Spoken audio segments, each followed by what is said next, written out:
పదములు చాలని ప్రేమ ఇది, స్వరములు చాలని వర్ణనిది.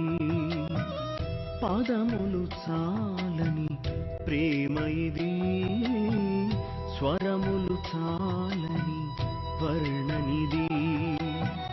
కరములు చాపి నిన్ను కౌగలించి పెంచిన కన్నవారి కంటే ఇది మిన్నయైన ప్రేమ.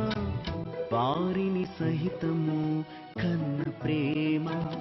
ప్రేమ ఇది యేసు ప్రేమ, ప్రేమ ఇది తండ్రి ప్రేమ.